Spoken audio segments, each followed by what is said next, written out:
Bora lá. Bom dia a todos, boa tarde a todos. Começando aqui mais uma aula de Educação Física Online. Turminhas do primeiro ano, turma Técnica em Alimentos. Nesta aula nós iremos continuar o nosso conteúdo basquete. E a sequência desse conteúdo é sobre regras e sistemas táticos, sistemas ofensivos e sistemas defensivos. Certo? Como a gente está falando de regras, e o basquete ele tem muita regra, né? Então pode ser que a nossa aula seja bem extensa hoje, tá? Então assistam com muita atenção.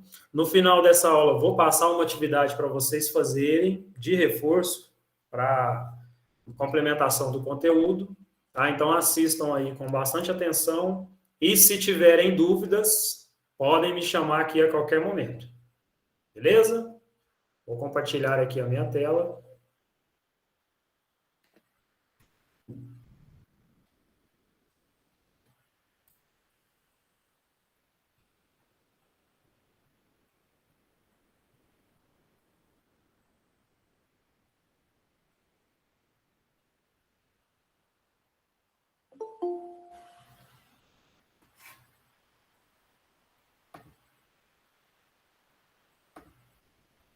Bom, nas aulas anteriores nós trabalhamos a história.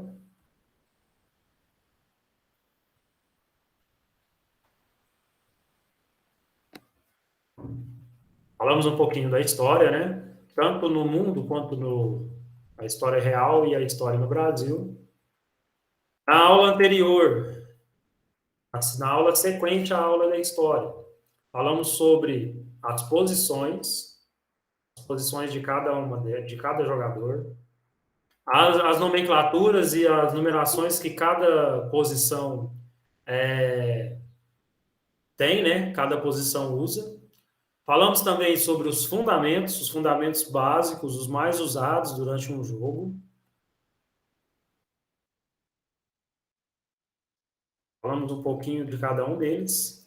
E hoje nós iremos para a parte mais complexa do basquete, a parte de regras, que é a parte que, apesar de constar lá que tem que seguir as regras, muitas das regras são interpretativas em relação à arbitragem que está atuando durante o jogo.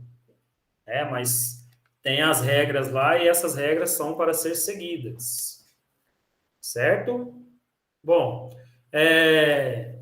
falando um pouco sobre as dimensões da quadra, as dimensões oficiais da quadra de basquete, ela possui 28 metros de comprimento e 15 metros de largura. Então, essas dimensões aí são dimensões oficiais. Existem quadras maiores? Acredito que não. Existem quadras menores? Na maioria das vezes, sim. Principalmente quando a gente fala de escola. Muitas das vezes a escola não tem um tamanho adequado para poder fazer uma quadra, então ela adapta as medidas baseadas no espaço que o local possui. Certo? A altura da cesta, como foi falado lá na história, lá na primeira aula, a altura da cesta de basquete são 3,15 metros. Quando eu falo cesta, pessoal, é a parte do aro, que é aquela parte redonda onde a bola entra. Tá? Se vocês observarem aí, talvez em algumas imagens, a altura do aro ela é mais alta do que a altura da tabela. Então, a tabela é a parte que sustenta o aro ele fica um pouquinho acima. Então, esse aro tem 3,05 metros e a tabela, a parte que sustenta o aro, tem 2,90 metros. Então, ela é um pouco mais baixa, apesar de ser muito alto também. A linha de 3 pontos. Aí, tudo que a gente vai falar de regras, existem algumas diferenças em relação à NBA, que é a competição dos Estados Unidos, que é a competição mais famosa que tem no basquete mundial, né? E a FIBA, que é a Federação Internacional de Basquete. Tá? A FIBA é a entidade que controla todas as competições do basquete no mundo, menos nos Estados Unidos. Então, nos Estados Unidos, algumas situações, as regras são diferentes do que da FIBA. Por isso que, muitas das vezes, a equipe americana, apesar de ser muito melhor do que as outras seleções, se falando em tradição, em alguns campeonatos mundiais ela não conseguiu vencer justamente por conta de algumas alterações que existem na regra, né? Por exemplo, a linha de 3 pontos, que é aquela linha mais distante, onde a cesta vale mais, nos Estados Unidos, ela tem 7 metros e 28 centímetros. Quando é competição da FIBA, competição no resto do mundo, são apenas 6 metros e 75 centímetros. Então, tem uma certa diferença aí, que pode, às vezes, parecer pequeno para a gente, mas faz toda a diferença quando se está jogando, certo? O número de jogadores, isso não muda, isso é qualquer competição que a gente for assistir, que a gente for participar, é essa quantidade de jogadores, 5 jogando na quadra, 5 titulares, fazendo um total de 12, ou seja, são 7 pessoas no banco de reservas. Eu posso utilizar menos? Posso colocar apenas 2, 3, 4 do banco de reserva? Pode, mas o máximo são 12, certo? Quantidade de árbitros, já falei isso também em algumas aulas anteriores. O basquete é o esporte coletivo de quadra que utiliza a maior quantidade de árbitros. Por quê? São muitas regras, como o campo, a quadra é reduzida, talvez se tivesse 1 ou 2 árbitros, eles não conseguiriam ver todo tipo de infração e todo tipo de falta de situação que acontece no jogo. Então, precisa sempre dessa quantidade de árbitro aí. Geralmente ficam posicionados um atrás da cesta, abaixo ali da cesta, na linha de fundo, e os outros 2 nas linhas laterais. Tá? E uma regra legal do árbitro que sempre quando acontece uma infração, ele precisa informar a mesa que tipo de infração que foi. Então, todo árbitro, quando ele aponta uma falta, aponta uma infração, uma violação, ele precisa apontar para a mesa que está controlando lá o número de faltas, está fazendo a súmula, está cronometrando o tempo, o que aconteceu para ele ter apitado. Então, ele apita uma falta, ele faz lá falta técnica, ele faz lá estouro de cronômetro, tempo, e assim por diante. Ele tem que sinalizar sempre para a mesa e em direção aos bancos de reserva das equipes, para as equipes também ter essa informação em tempo real. Certo? Muitas das vezes no futebol, por exemplo, o árbitro ele não precisa sinalizar para quem está cronometrando lá, o quarto árbitro no caso. O técnico do time, para ele saber se o jogador lá sofreu uma falta ou recebeu um cartão amarelo ou quantas faltas ele fez, ele precisa de alguém, de um auxiliar para anotar para ele. No basquete, tem uma pessoa da arbitragem que fica controlando esses dados. Até porque a quantidade de faltas também, vocês vão aprender aqui daqui a pouco, que ela é crucial também quando a gente está falando de regras e em situações da partida. Certo? Então, sempre tem o pessoal da mesa para ficar fazendo essas anotações. Voltando aqui. Substituições. As substituições no basquete são ilimitadas. Então, se eu quiser tirar o jogador X, deixar ele 10 minutos de fora e depois voltar ele para o jogo, eu posso. Então, eu posso fazer alterações, fazer substituições quantas vezes eu achar necessário. Eu coloco um jogador ali que é só para descansar o meu melhor jogador do time. Então, eu vou tirar o meu melhor jogador, deixar ele 5 minutos ali descansando e vou colocar um outro jogador só para descansar ele. No basquete acontece muito isso, tá? Justamente por essa regra aí. As substituições não têm limite. Eu posso substituir quantas vezes forem necessário. Regras básicas, continuando sobre o jogo. Na NBA, nós temos aí 4 quartos de 12 minutos. 4 quartos nada mais é do que 4 tempos de 12 minutos. Fazendo aí um total de 48 minutos que uma partida dura. Tá? Então, uma partida de basquete lá na NBA, lá nos Estados Unidos, ela possui 4 tempos de 12 minutos. Certo? O intervalo, ele acontece sempre do quarto 2 para o quarto 3. Então, do segundo para o terceiro quarto é o intervalo real de 10, 15 minutos, dependendo da competição. Né? Na NBA, a gente fala 15, né? São 15 minutos de intervalo entre o segundo e o terceiro quarto. nas outras competições mundiais, além de serem apenas 10 minutos de intervalo entre o segundo e o terceiro, a partida dura apenas 40 minutos, dividida em 4 tempos de 10 minutos cada um. Certo?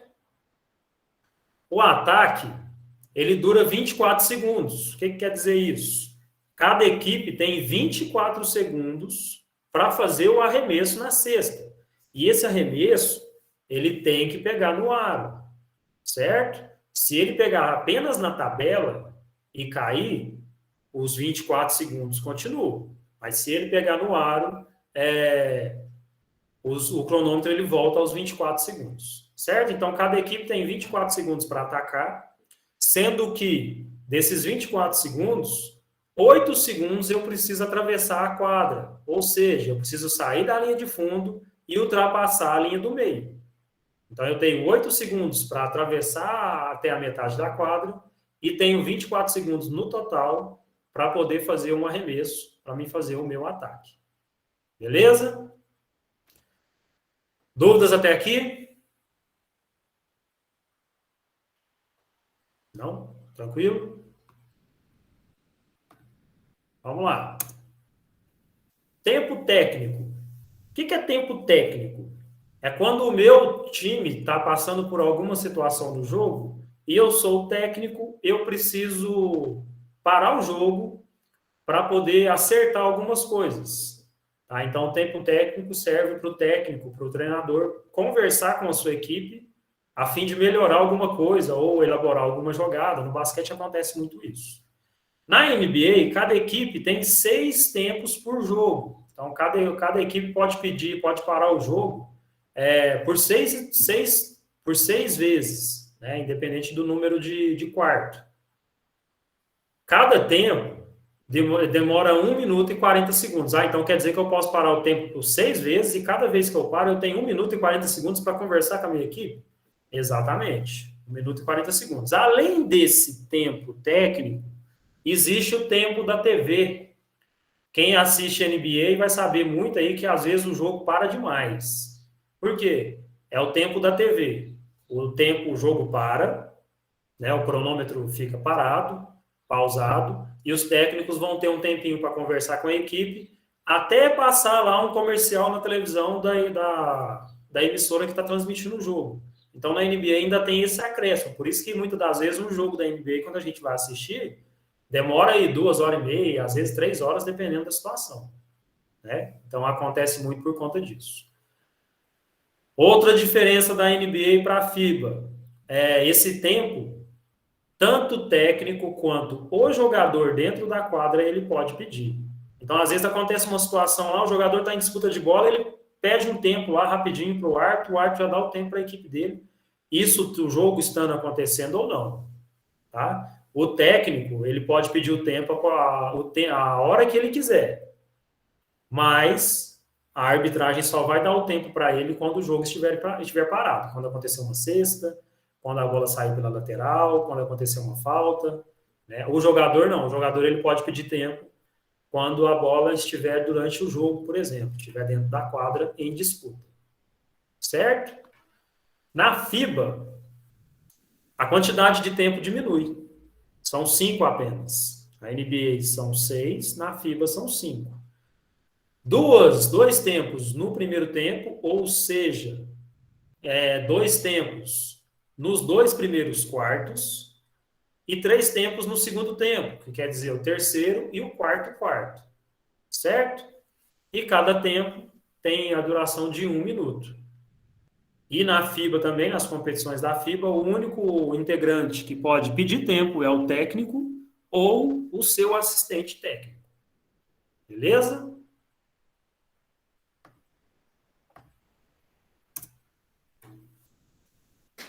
Regras básicas, falando agora sobre faltas coletivas. O que é falta coletiva, pessoal? Falta coletiva é quando está acontecendo o jogo e um jogador qualquer cometeu uma falta. Essa falta, quando ela é coletiva, vai para a pontuação da equipe.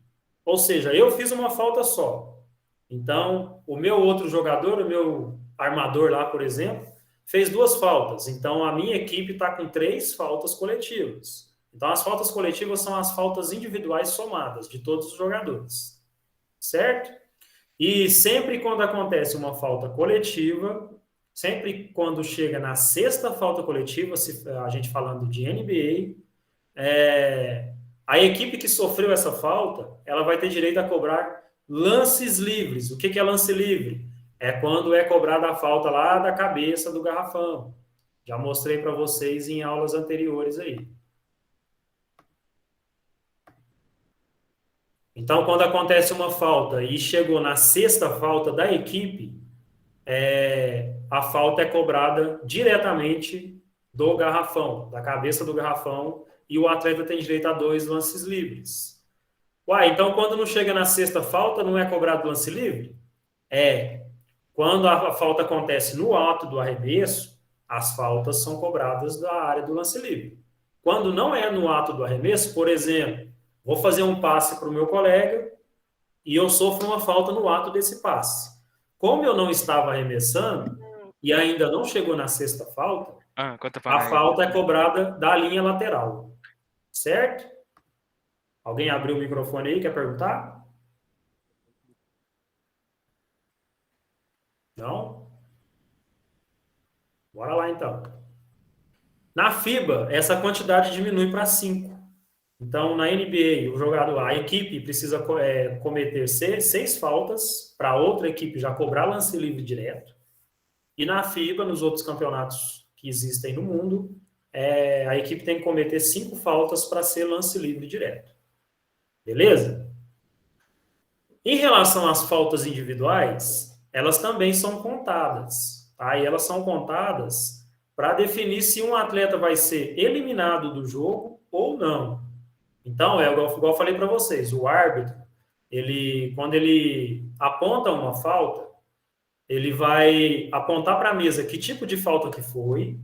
Aliás, ele vai apontar para a mesa primeiro o número do jogador que fez a falta, tá? Ele vai apontar depois que tipo de falta que foi, e quem está na mesa vai anotar. O jogador número 30 fez uma falta, então ele vai anotar lá na frente do número dele. Se esse jogador chegar em 6 faltas durante o jogo, ele é eliminado da partida e ele não volta mais. É como se fosse uma expulsão do jogo. Certo? Isso se falando da NBA, tá? Quando a gente fala da FIBA, aí são 5 faltas apenas. Por que na NBA é 6? Primeiro, porque o tempo do jogo é maior, né? E segundo, que eles têm essa forma de controlar aí o atleta. Ô, Yuri, FIBA significa Federação Internacional de Basquete, só que está em inglês, tá? É Federation International Basketball Association. Tá? Então, é a federação que comanda os campeonatos que existem no resto do mundo. É como se fosse a FIFA no futebol. Tá?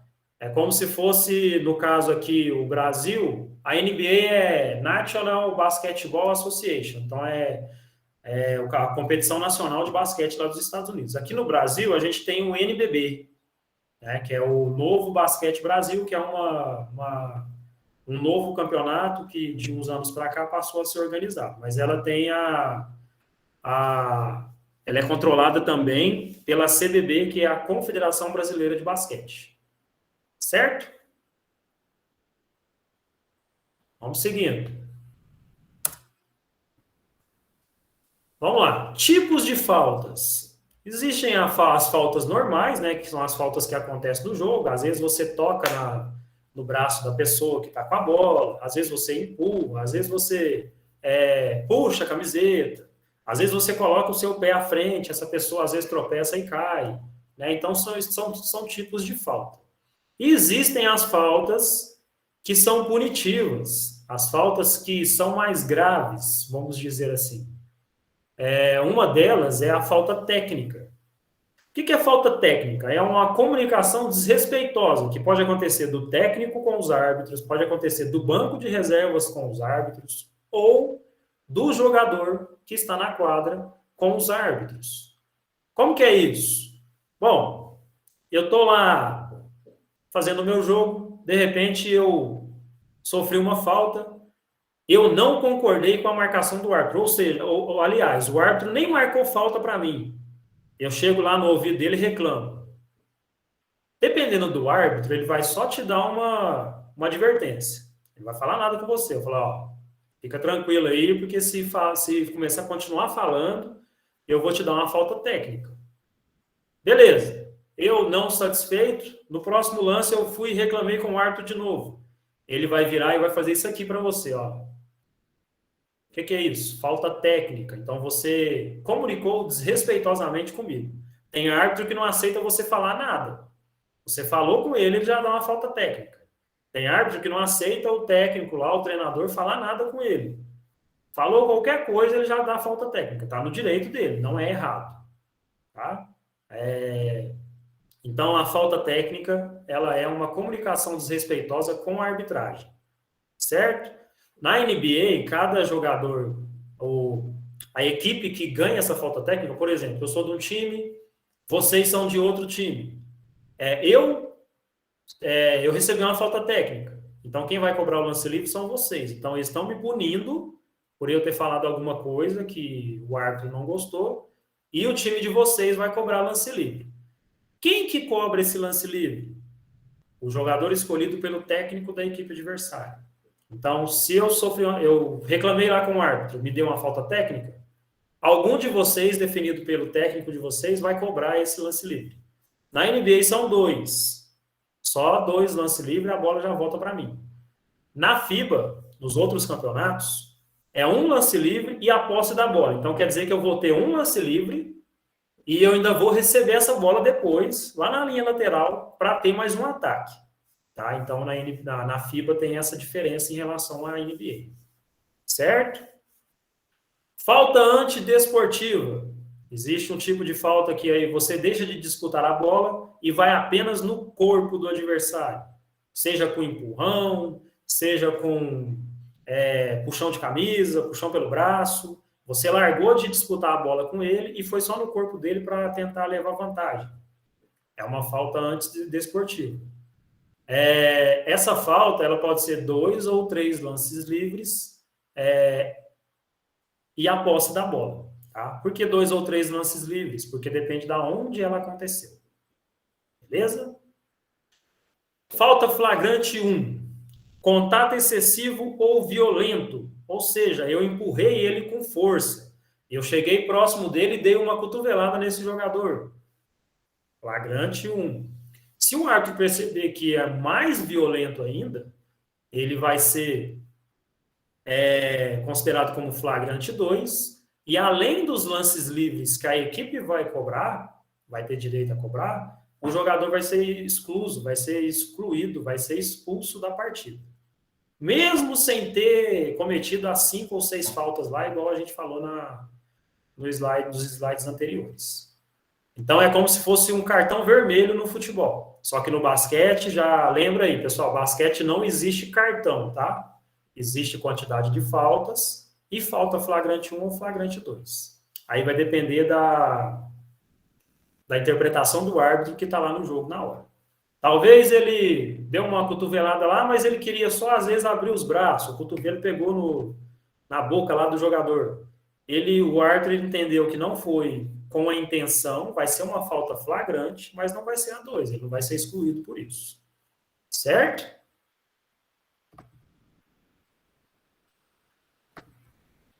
Continuando. Tipo de faltas pessoais, que é aquilo que a gente tinha falado antes. O jogador comete uma falta, então esse tipo de falta vai para a equipe, falta coletiva, vai ser computada uma falta para ele, só que tem esses tipos de faltas aí, que é a carga, que é você utilizar do seu corpo para, às vezes,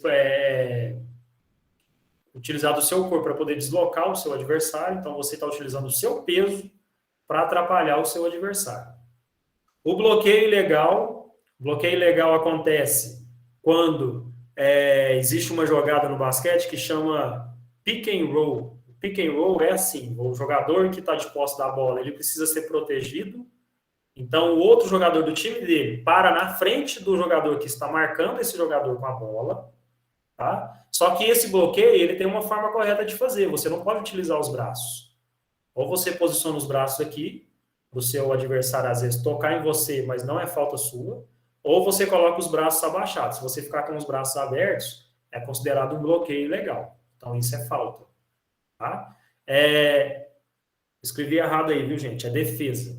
Defesa ilegal por trás. O que é defesa ilegal por trás? Eu estou atrás do meu jogador e eu quero tentar chegar na frente dele de qualquer jeito utilizando os braços. Também não pode.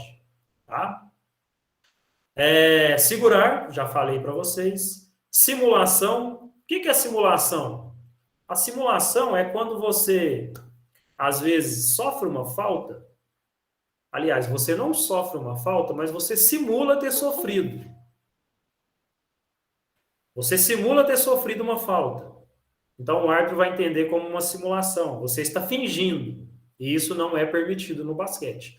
No futebol, às vezes, acontece. Às vezes, o jogador simula uma falta lá, fingiu que levou uma pancada na perna, né? E o árbitro, muitas das vezes, está encoberto no lance, não consegue ver, o árbitro vai lá e marca a falta. No basquete, existem 3 árbitros para ver isso. Tá? Então, é impossível você fazer uma simulação durante o jogo. Beleza? Uso legal dos braços e das mãos vai entrar em muitas das defesas anteriores aí, ó.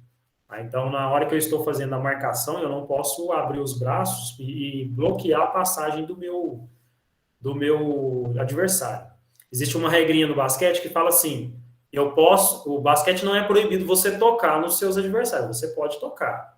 Só que uma dica que todos os professores, o pessoal que está ensinando a jogar basquete, uma dica é você usar o antebraço para poder tocar nesse adversário, sabendo para onde que ele vai. Então, você vai estar em contato com ele o tempo inteiro, mas tocando o antebraço. Tá? Mas eu posso ver onde que ele vai olhando. Muitas das vezes, se você olhar para quem você está marcando, você esquece de olhar a bola. Né? Então, os braços vai servir para te dar uma certa referência aí para saber onde o seu marcador está indo. Tá? Só que se você fizer o uso ilegal desses braços ou das mãos, é falta e você vai ser punido por isso também. Ok? Infrações por tempo. Vamos lá, essa parte aqui é legal, hein? Infrações por tempo. 2 delas aí já foi falado nas regras lá quando a gente começou a falar. As outras 2, que é a primeira e a segunda, está falando sobre os 3 segundos no garrafão. Todo mundo identificou o que é garrafão, né? Tá claro para vocês o que é garrafão? Aonde que fica o garrafão? Fala comigo, gente.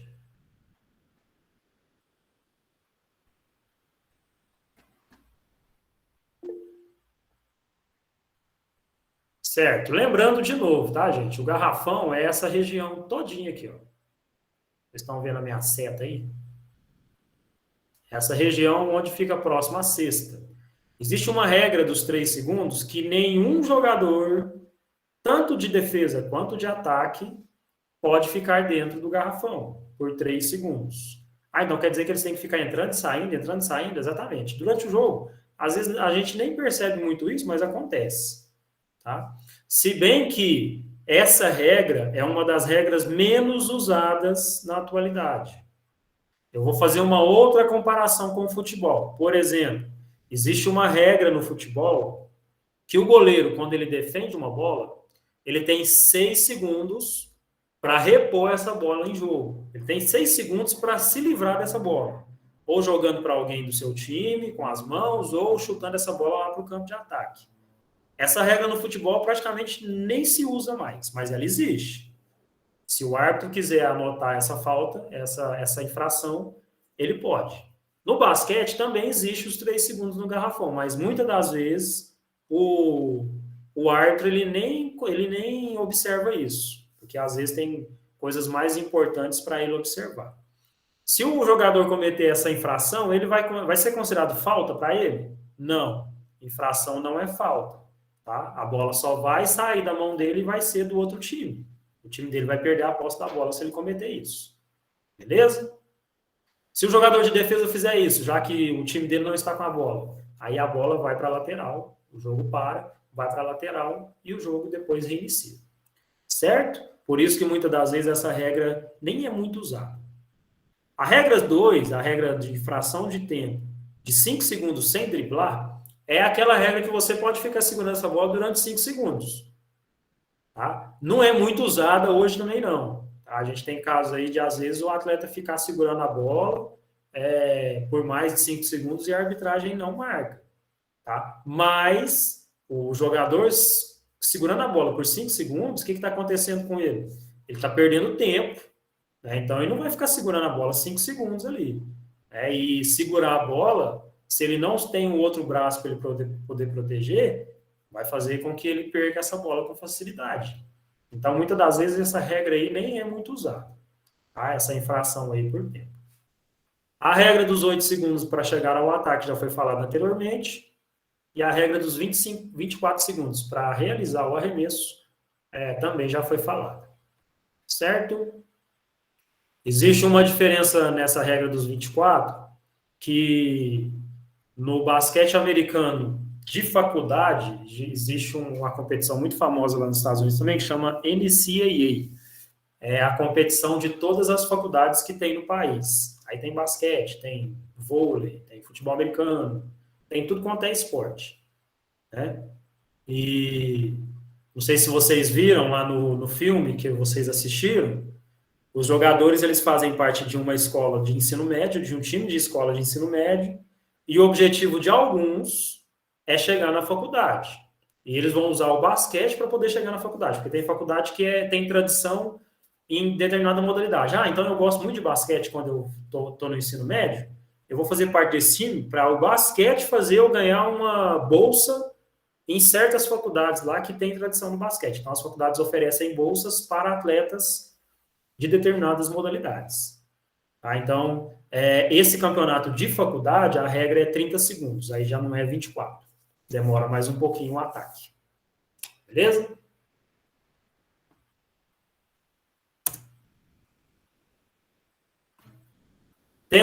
Falamos sobre as infrações e também falamos sobre as violações.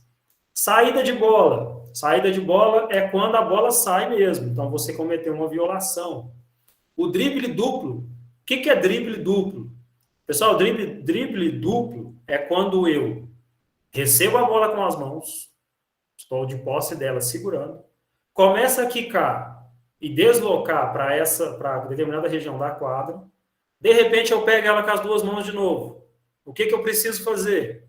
Ou eu arremesso ou eu passo. Se eu voltar a quicar ela, se eu voltar a driblar, é drible duplo. Então, beleza, eu recebi o passe e segurei com as duas mãos. Vou falar daqui a pouco, Sara. Eu recebi o passe, comecei a quicar, deslocando pela quadra. De repente, eu pego ela com as duas mãos. Eu percebo que está todo mundo do meu time marcado e eu não consigo fazer o arremesso, eu estou longe da cesta. Eu volto a quicar ela. Isso é um drible duplo. É uma violação. Então, é uma violação da regra do drible. Certo? Também é proibido. Sara, já respondo a sua pergunta. Andar. Andar é quando... Né, o termo é interessante porque eu falo, mas andar? Eu não posso andar na quadra? Pode. Mas esse andar aí é quando você está segurando a bola com as duas mãos. Por exemplo, voltando àquela situação. Recebi o passe, peguei com as duas. Comecei a quicar. Peguei com as duas de novo. Eu posso dar 2 passos com essa bola na mão. Depois dos 2 passos, eu tenho que arremessar ou passar. Certo? Se eu der mais do que 2 passos, se eu der de 3 para cima, eu andei. Tá? Então, o andar é essa regra aí. Eu só posso dar 2 passos com a bola na mão, segurando. Certo? Retorno à quadra defensiva. Beleza. Vamos voltar naquela regra lá dos 8 segundos. Eu tenho 8 segundos para atravessar a quadra.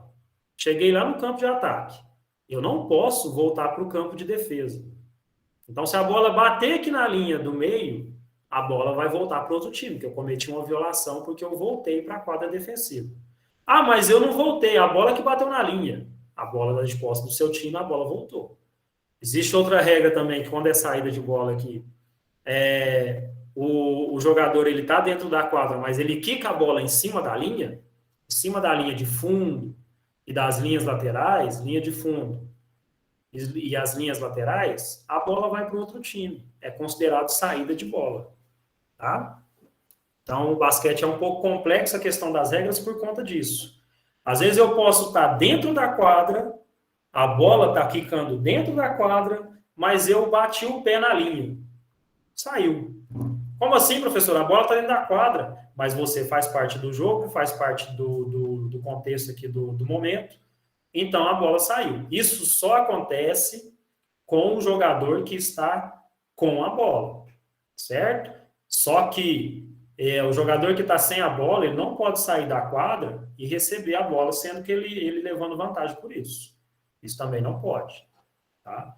Então, existe essa regra aí do retorno à quadra defensiva. Então, uma vez que eu ultrapasso a linha do meio, eu não posso voltar de novo.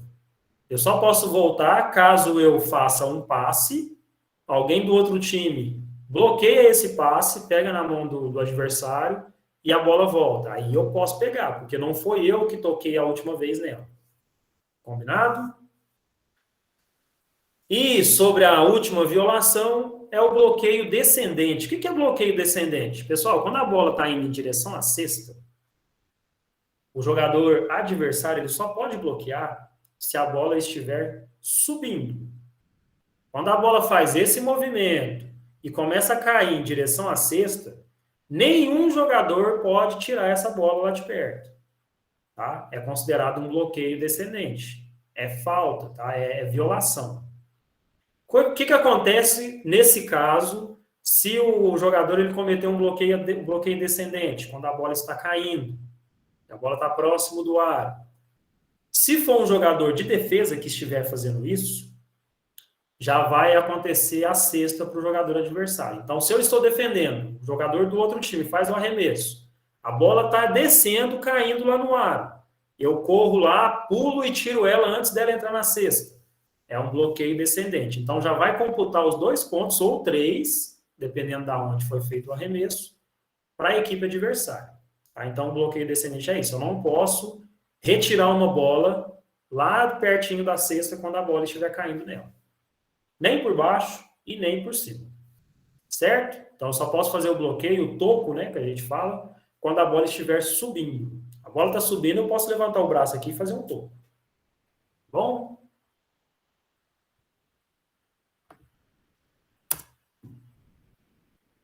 Bom, aqui eu vou falar daqui a pouco. Ô, Sara, você fez uma pergunta. Qual a diferença entre infração, violação e falta? Ô, Stephanie, não sei. Se tiver mais alguém que está travando aí, pode falar que a gente dá um jeito aqui. Pode ser talvez a internet de vocês também. Pode ser a internet então. Ô, Sara, diferença entre infração, violação e falta. Falta é quando o jogador comete alguma coisa que vai prejudicar o seu adversário. Tá? Então, isso é considerado falta. Ela pode ser coletiva ou individual. A infração é quando um jogador comete um erro, né, que vai prejudicar o seu time. Não é considerado falta. A bola só retorna para o time adversário, então você está prejudicando o seu próprio time. Por exemplo, eu estou levando a bola para o ataque e eu demorei 10 segundos sem passar a bola para ninguém que estava na frente. Então, eu prejudiquei o meu time. Então, eu cometi uma infração que prejudicou o meu time. Tá? E a violação é quando você faz alguma coisa errada, tá? Que também vai prejudicar o seu time, mas que também pode acontecer uma falta. Você vai, além de beneficiar o seu adversário, pode dar pontuação para esse adversário. Por exemplo, foi a questão do bloqueio descendente aí que eu falei. Você tenta tirar a bola lá de próximo da cesta, quando ela está caindo, né? É ilegal fazer isso, é uma violação. Então, você vai dar 2 pontos para o outro time, muitas das vezes, sem ele fazer muita força. Vou arremessar a bola de qualquer jeito lá. Eu sei que tem um jogador meio maluco lá do outro time, ele vai tentar tirar a bola lá de cima da cesta, na hora que ela estiver entrando. Então, além de prejudicar a equipe dele, Ele está beneficiando a outra equipe, dando pontos para ele. Certo? Então, essa é a diferença básica aí de falta. De certa forma, as três, elas se equivalem, né? A falta, eu também estou me prejudicando, eu também estou prejudicando o meu time, mas muitas das vezes, a falta, ela, ao invés de prejudicar o meu time, ela vai ajudar. Como assim? Existe uma situação no basquete, principalmente no final do jogo, que uma equipe precisa virar o jogo. Eu não sei, eu acho que vocês devem saber disso, que o basquete, se vocês não sabem, vocês vão ficar sabendo agora. O basquete, ele, toda vez que o jogo para, o relógio trava, certo? Então eu estou perdendo, por exemplo, de 5 pontos de diferença, falta 20 segundos para acabar o jogo. A bola está com o outro time. Eu ainda tenho uma quantidade de faltas para fazer, né? Para não ir para o lance livre direto. Então eu vou cometer faltas nesse jogador para o tempo, para o jogo ir parando, se eu não conseguir tomar a bola dele. Com isso, eu vou ter um tempo a mais para poder tentar fazer um ataque depois. Ou então, eu já estourei o limite de faltas coletivas no meu time, eu vou fazer uma falta para parar o jogo, e o jogador em que eu fiz a falta, ele não é bom para cobrar lance livre. Então, eu vou fazer uma falta nele, porque eu sei que a chance dele errar o lance livre é grande, né? Então, eu vou fazer uma falta, ele vai ter lá os 2 lances livres, ou 3, dependendo da situação, né? Eu sei que pode ser que ele erre 1 ou 2, né? Ele errando 2, por exemplo, a bola vai voltar para mim e meu time não sofreu ponto, né? E o tempo não correu, né? Então, a falta, muitas das vezes... Fala as faltas de novo? As faltas é quando você comete alguma coisa que vai atrapalhar o jogo do adversário, só que ao mesmo tempo você vai contribuir para atrapalhar o seu time também. Mas muitas das vezes as faltas, dependendo da situação de jogo, as faltas elas vão ser benéficas para o seu time se a gente começar a falar sobre tempo, né? Então eu tenho um tempo curto, eu preciso virar o jogo, então eu vou fazer uma falta no jogador que tem uma certa dificuldade aí para fazer o arremesso, né? Eu sei que ele vai errar 1 ou 2 lances livres, a bola vai voltar para mim e o tempo não vai estar correndo por conta disso, né? Então a falta, de certa forma, em determinada situação de jogo, ela vai te ajudar ao invés de te atrapalhar. Certo? Ficou claro, Sara?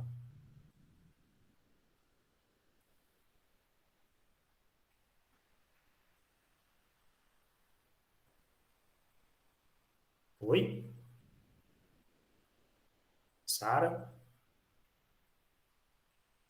Ah, os tipos de falta, você quer saber?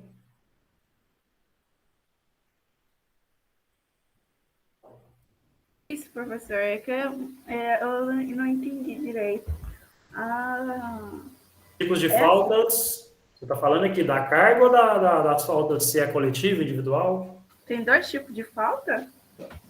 Existem 2, na verdade são vários tipos de faltas, né? Existe a falta comum, que é aquela falta que não vai acontecer nada com você, você não vai ser punido por isso, a bola vai lá para a lateral, o time vai cobrar a falta normalmente lá. Existe a falta técnica, a falta antidesportiva, a falta flagrante 1 e flagrante 2. Aí a antidesportiva é essa aqui que você tem dúvida? É isso que eu não entendi, que você falou assim, um tipo de falta e o outro tipo umas de carga, do peso, isso é. Ah, tá, é a Uma é próxima. falta, a outra não é falta. Ah, então tudo é falta. Só que Não, um... tudo é falta, não. Olha só, vou falar de novo sobre a parte dos tipos aqui de faltas pessoais, tá? A carga é quando você utiliza o seu corpo, o peso do seu corpo, para você atrapalhar um adversário a chegar na bola, por exemplo. Ah, eu sou mais alto que ele, eu sou mais forte, eu vou bloquear ele, eu não vou deixar ele passar, né? Ou eu estou com a bola, eu vou fazer uma carga. O que é fazer uma carga? Você usar o seu peso para atrapalhar a chance do seu adversário te marcar, né? O bloqueio ilegal é quando você faz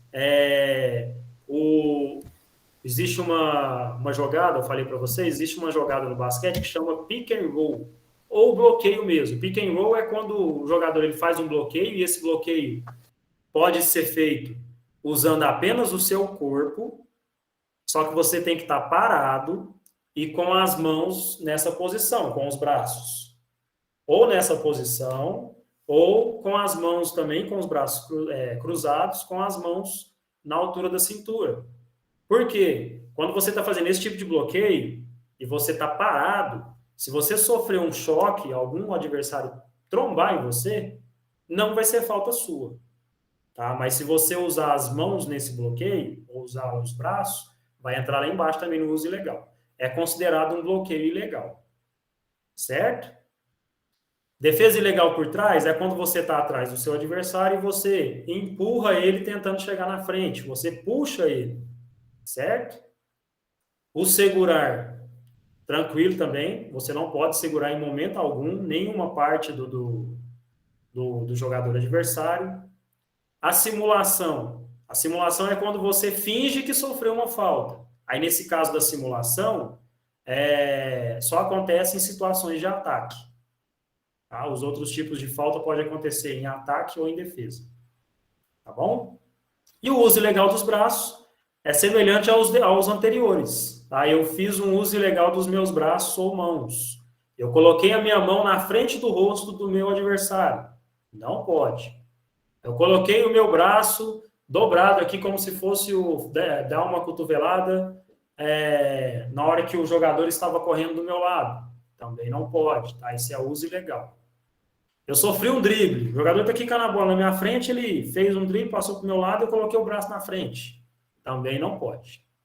Certo? Entendeu mesmo? Não entendeu? Pode me falar aí. Não, agora eu consegui assimilar um pouquinho mais, porque eu pensei assim, nossa, você tá de falta, você pisou e deu falta, fez isso, deu falta.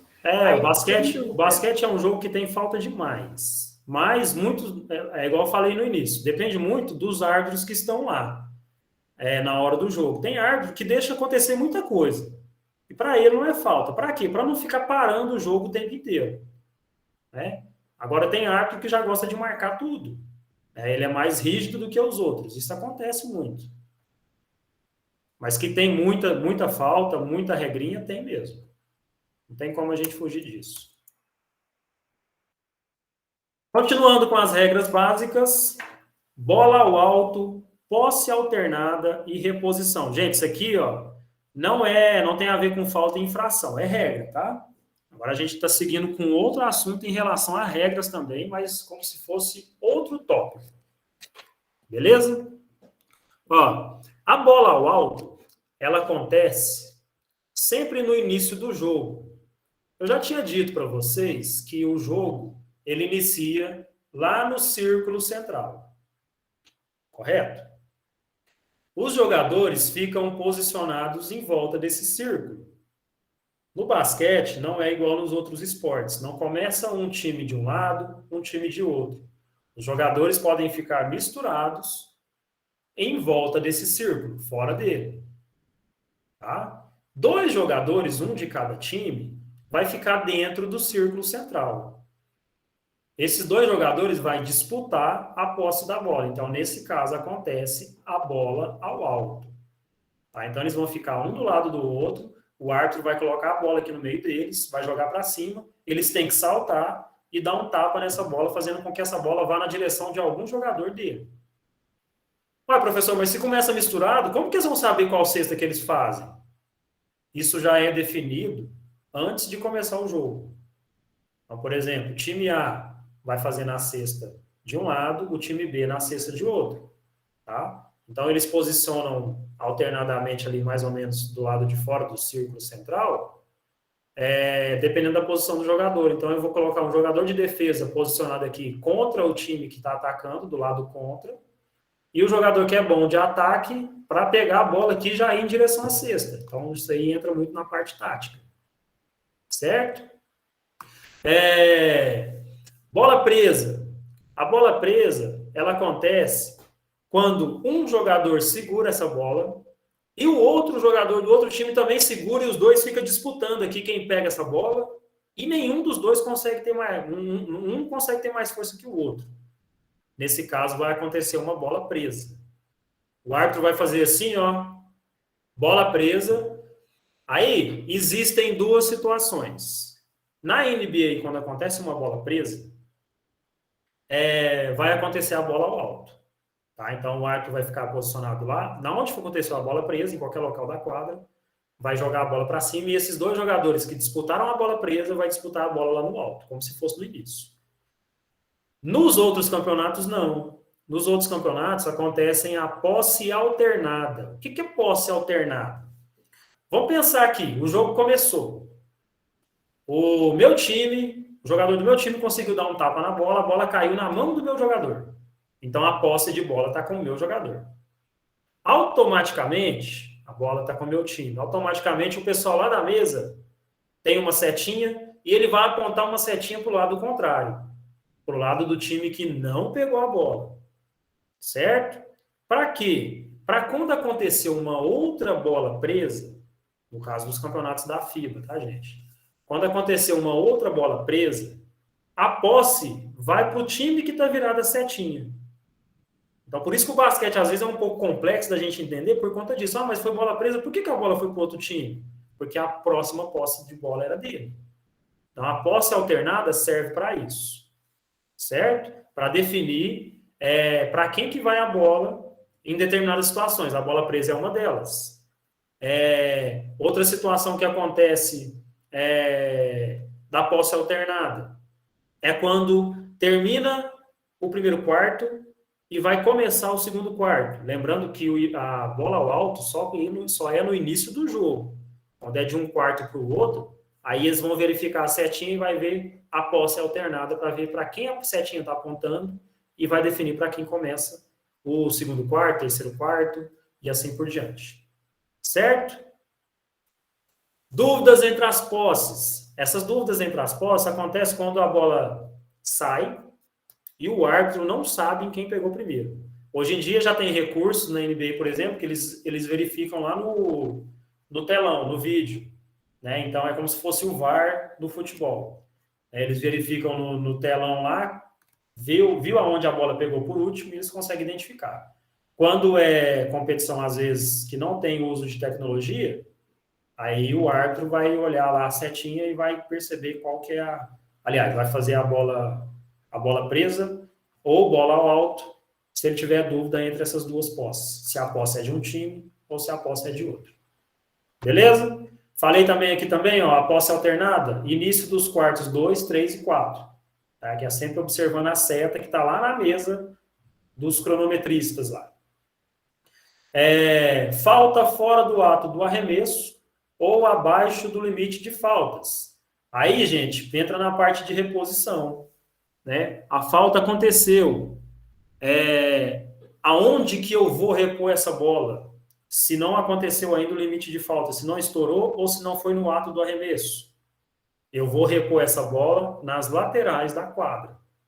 Tá? Ah, sofri uma falta lá do time adversário, eu estava no meio da quadra e o outro time ainda não cometeu 5 faltas, falando de FIBA, né? Não cometeu 5 faltas coletivas. Foi falta. Né? Eu não estava no ato do arremesso, eu estava jogando, estava quicando a bola normal, o jogador veio e fez uma falta. Para onde vai essa bola? Ela vai ser reposta, vai ser reposição de bola nas laterais, de preferência na lateral mais próximo da onde a falta aconteceu. Certo? Dúvidas? Tá ficando bem claro aí para vocês, gente? Prof, me fala de novo esse início dos quartos 2, 3, 4. Ó, aconteceu lá o início do jogo. Certo? Certo. Começou o jogo. Meu time contra o seu. O árbitro jogou a bola para cima. Eu sou mais alto que você. Consegui dar um tapa na bola. A bola parou com o jogador do meu time. Então a posse de bola é minha. Você concorda? Concordo. A posse de bola é do meu time. No segundo quarto, se não acontecer nenhuma situação de posse alternada, que situação que é essa? Bola presa. Então, se acontecer uma bola presa, se não acontecer nenhuma bola presa no primeiro quarto, no segundo quarto, quem começa com a bola é seu time. Entendeu? Agora, se acontecer alguma situação de bola presa, por exemplo, Aí tem que verificar quantas bolas presas aconteceu e para onde está apontada a setinha. A setinha, gente, aponta sempre para o time que está atacando. Tá? Aliás, aponta sempre para o time que vai receber a próxima posse. Ah, então peraí, eu disputei a bola com você, a bola veio para o meu time. Aí no primeiro quarto aconteceu uma bola presa. Começou com o meu time, essa bola presa foi para você, porque você era a próxima posse, não era? Uhum. Beleza, aí no segundo quarto a bola vai começar comigo de novo, porque você já teve a sua. Ah, entendi. Entendeu? Entendi. Por isso que o basquete é um jogo de observação o tempo inteiro, principalmente para quem está de fora. Quem está de fora, se não observar, às vezes não vai entender muita coisa. Tá acabando, gente. Agora vamos, ó, a parte de regras. Alguém mais tem alguma dúvida? Eu queria que vocês conversassem comigo, vocês não conversam comigo.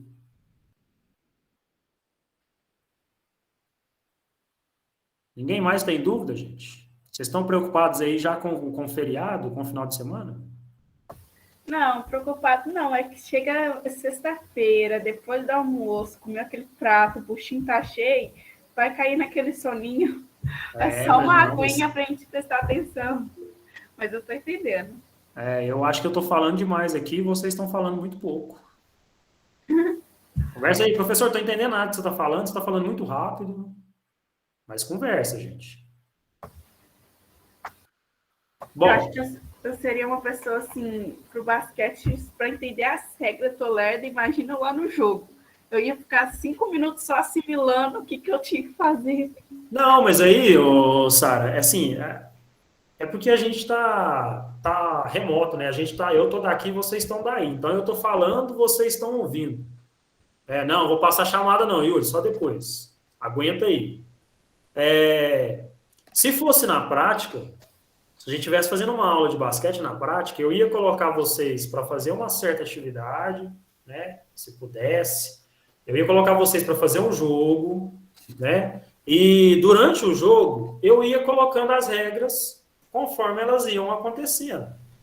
Né? Então, eu acho que na prática seria melhor nesse sentido, porque além de jogar, em determinado momento eu ia parar o jogo para explicar, ó, isso aqui não pode, porque se fizer isso é falta, você vai ter direito a cobrar 2 lances, né? Ó, isso aqui não pode, senão você vai levar uma falta técnica, né? Então, na prática seria melhor por conta disso. Na teoria não tem como, a gente tem que falar o máximo que a gente conseguir para ver se vocês entendem. Então, na prática, seria mais, podemos dizer, mais fácil.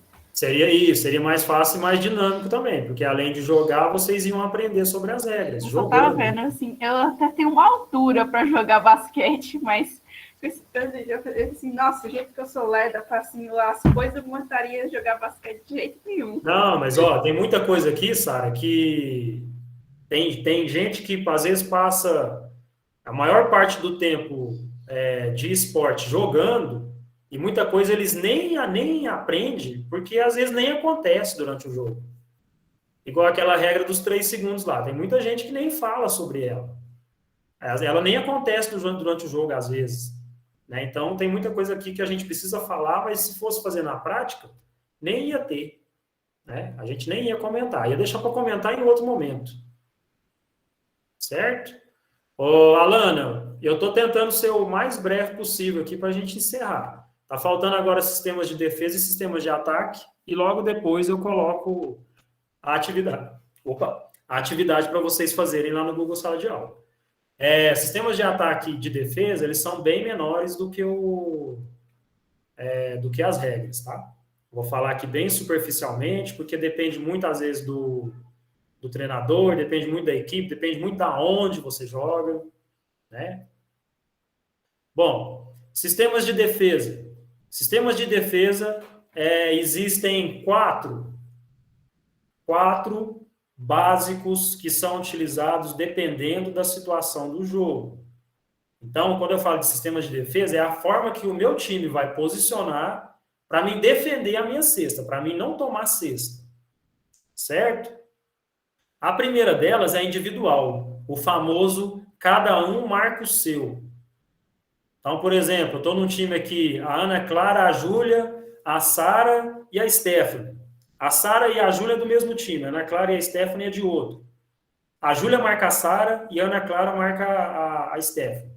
Então, cada um marca o seu. Você escolhe o seu marcador e vai nele aonde ele for. Se ele for lá no banheiro, você vai atrás. Não, no banheiro não precisa. Tá? Então, durante o jogo, você fica encarregado de marcar esse jogador. Durante o jogo, não. Durante aquela situação de jogo. Porque defesa no basquete muda muito dependendo da situação. Então, o sistema individual é quando você escolhe um jogador e vai só nele. Onde ele for, você vai. Certo? É o mais simples, né, e o mais fácil de ser entendido. Sistemas de defesa por zona. Zona, pessoal, é quando eu divido o meu sistema defensivo, divido a minha quadra, de preferência aqui na linha dos 3 pontos, próximo à cesta, e eu vou posicionar os meus jogadores para marcar só naquela região. Ah, então beleza, sistema por zona. Vocês estão conseguindo ver minha setinha aí? Não, professor, acho Não? que... Vou colocar aqui. Ó, agora tá vendo? Agora achei. Agora eu tô vendo. Ó, vamos colocar aqui, são 5 jogadores em cada time, não é? Então eu vou colocar aqui, ó, sistema por zona. Eu vou colocar um jogador aqui na lateral, um jogador aqui dentro do garrafão, outro jogador aqui na outra lateral e 2 jogadores aqui na cabeça do garrafão. Um aqui de um lado e um aqui de outro. Certo? Esses jogadores, eles são responsáveis por aquela região que eles estão. Então, se houver troca de jogador adversário, esse jogador adversário está aqui, foi lá para o outro lado da quadra, você não vai atrás dele, porque aquela região não é sua. Tá? Então, você vai ficar na região que o treinador, o técnico, pediu para você ficar. Certo? Então, marcação por zona é isso. Cada um tem a sua zona de atuação na defesa. Ah, eu não posso trocar de lugar com o meu jogador? Pode, tá? Mas ele vai ter que ocupar a sua zona e você vai ocupar a zona dele. Tá? Pode haver trocas sem problemas. Certo? Então, esse tipo de marcação ele é muito usado no basquete, principalmente na defesa, por conta das características que cada jogador tem. E ele se divide em várias formas, ó, 2, 3. O que quer dizer esses números? Sempre o primeiro número é o número que está posicionado próximo à cesta. Então, 2, 3 são 2 jogadores aqui próximo à cesta e 3 jogadores aqui em cima do garrafão. Certo? Não se esqueçam disso, hein, gente? 3, 2 é o contrário. São 3 jogadores aqui próximo à cesta e 2 jogadores aqui em cima, que foi a situação que eu falei no começo. 2, 1, 2. 2 jogadores aqui embaixo, um jogador aqui no meio e 2 jogadores aqui em cima. Beleza? 1, 3, 1, a mesma coisa. Um jogador aqui em cima, 3 aqui nessa região aqui, ó, que eles chamam de perímetro, e um jogador aqui bem próximo à cesta. Esse sistema é usado quando existe um jogador que é muito bom para pegar rebote, né? E os 3 jogadores aqui são bons para fazerem bloqueios, são bons na marcação. Então fica difícil o outro time infiltrar aqui no garrafão. Certo? E existe também a zona mista.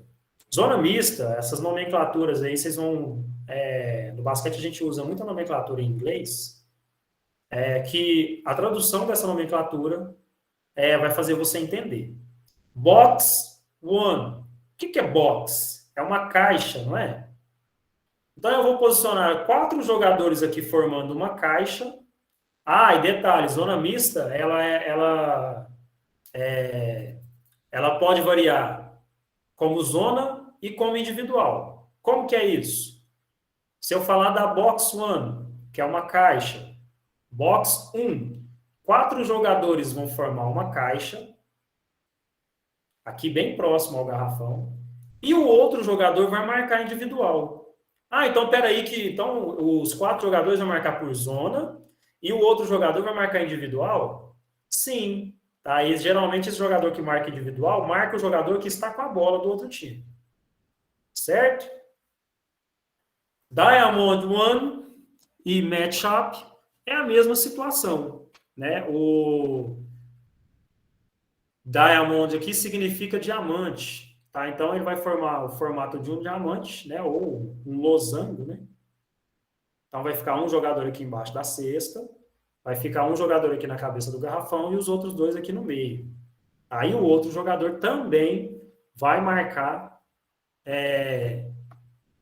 individual, de preferência, o jogador que está com a bola, o jogador do outro time. Certo? Dúvidas? Até aqui? Não, gente?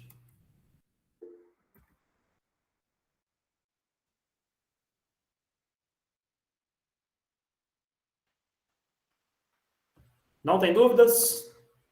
Show de bola.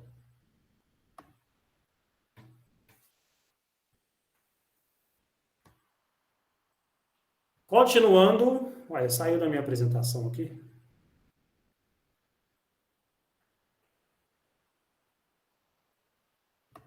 Deixa eu voltar aqui.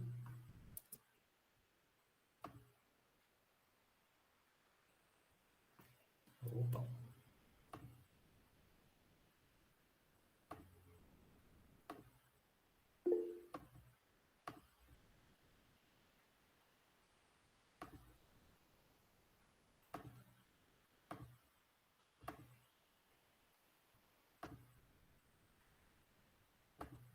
Acredito que não, está quase acabando.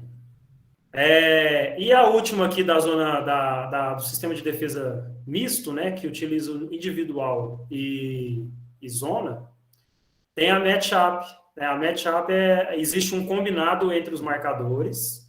De em determinado momento ele vai deixar de fazer a zona e ele vai fazer a marcação individual. Isso pode acontecer com qualquer um dos 4 jogadores que estavam marcando por zona. Então eu posso usar o box one aqui, depois fazer a matchup? Pode. Né? Então eu usei, por exemplo, 4 jogadores posicionados lá próximo do garrafão. Um desses 4, em determinado momento, ele vai fazer a função do jogador que está fazendo a marcação individual lá. Beleza? E a marcação pressão, o sistema de defesa pressão é quando um time, às vezes, está perdendo uma certa quantidade de pontos e o jogo está acabando e eu preciso tomar essa bola rápido. Então, eu vou marcar pressão no jogador que vai receber essa bola. Então, muitas das vezes, 2 jogadores podem marcar um só, 3 jogadores podem marcar um só para ele não receber essa bola. Então, a marcação pressão, ela é semelhante à individual, só que ela é mais intensa. Tá?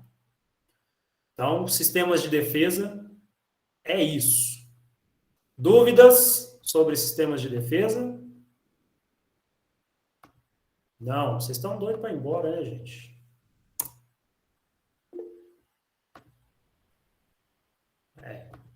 Vamos lá.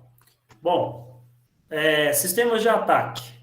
Eu vou colocar 3 sistemas de ataque aqui, só que é muito variável, tá? É como eu falei para vocês, depende muito da situação do jogo, da forma que o técnico gosta de trabalhar, tá? Mas as mais usadas são essas.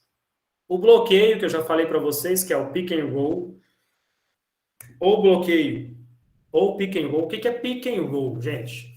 Não sei falar para vocês a tradução, tá? Mas eu vou explicar a ação desse pick and roll. O pick and roll é o seguinte: o meu time está com a posse da bola, eu estou com essa bola, estou quicando ela, e vem uma pessoa do outro time me marcar. Um dos jogadores do meu time, de preferência o pivô, ele vai fazer um bloqueio nessa pessoa, nesse jogador que está me marcando. O bloqueio que se pode fazer, que é aquele que você posiciona paradinho lá no chão, com as mãos aqui e os braços aqui, demonstrando que você não está utilizando eles. Tá? Esse bloqueio vai fazer com que eu fique livre. Só que, no caso do pick and roll, o jogador que fez o bloqueio para mim, assim que ele fizer o bloqueio, ele vai dar uns 2 ou 3 passos para frente, eu vou passar a bola para ele, ele vai fazer a cesta. Tá? Então, o pick and roll acontece nesse sentido. Isso acontece muito durante o jogo. Se for apenas o bloqueio, ele faz o bloqueio para mim, eu vou em direção à cesta e faço. Agora, se for o pick and roll, ao invés de eu fazer o arremesso, eu passo a bola para esse jogador que fez o bloqueio para mim. Certo? Então, esse é um sistema de ataque muito usado, principalmente quando a gente começa, né, depois de uma certa experiência em jogar basquete. Comecei a jogar basquete com 12 anos. Quando você estiver lá para os seus 14, 15 anos, você já vai aprender esse tal do pick and roll aí. Tá? Existe também o sistema de ataque 3-2. Esse 3-2, ele é o contrário do sistema de defesa. Né? Então, eu tenho 3 jogadores fora da linha dos 3 pontos. Eu tenho 2 jogadores aqui próximo do garrafão. Dá para identificar certinho quando a gente posiciona os jogadores na quadra. Ok? Esse sistema também é muito usado porque a gente foi entrar naquela parte das posições, lembra que o ala pivô ficava próximo à cesta, o pivô ficava bem próximo à cesta, o ala armador ficava fora da linha dos 3 pontos para ajudar o armador também ficava com a bola organizando o ataque fora da linha dos 3 pontos, e o ala ficava do outro lado, lado oposto do ala armador. Né? Então, esse sistema, quando a gente... Eu vou até voltar aqui para vocês entenderem direitinho. Aqui. Ó. Esse sistema aqui é o 3-2 de ataque. Ó. Sistema 3-2. 3 jogadores fora da linha dos 3. Armador, ala armador e ala. Ala pivô e pivô. Essa divisão aqui, essa posição aqui dos jogadores, ó, eles estão no sistema 3-2 de ataque. Se fosse de defesa, seria 2-3. Certo? Então, existe sempre essa diferença aí. Combinado? E o último sistema de ataque que eu queria falar para vocês era os 5 abertos. Então, se eu estou falando que 3-2 fica 3 aqui em cima e 2 aqui embaixo, nos 5 abertos ficam todos aqui de fora. Todos. Para que eu uso esse sistema? Se o time estiver me marcando, estiver fazendo a marcação, time de defesa, time adversário, eu faço esse tipo de sistema, eu deixo o garrafão livre. Então, se eu tiver um jogador com a bola que ele é bom para drible, ele vai fazer o drible aqui e não vai dar tempo do outro marcador tentar proteger. Né? Então, esses 5 abertos aqui é muito utilizado nessa situação de jogo. Certo? Dúvidas? Falei demais, né, gente? Nenhuma dúvida? Tranquilo, né? Vocês estão querendo atividade, né, gente? Vou colocar a atividade lá para vocês agora. Leiam com bastante atenção. Façam agora, se possível.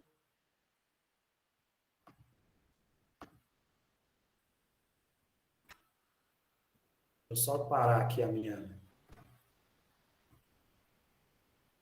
Ó, vou colocar a gravação agora. Lá na gravação já vai ter, ó, lá na atividade, lá no Google Sala de Aula, já vai ter a atividade e a atividade já vai ser o formulário de presença, tá bom?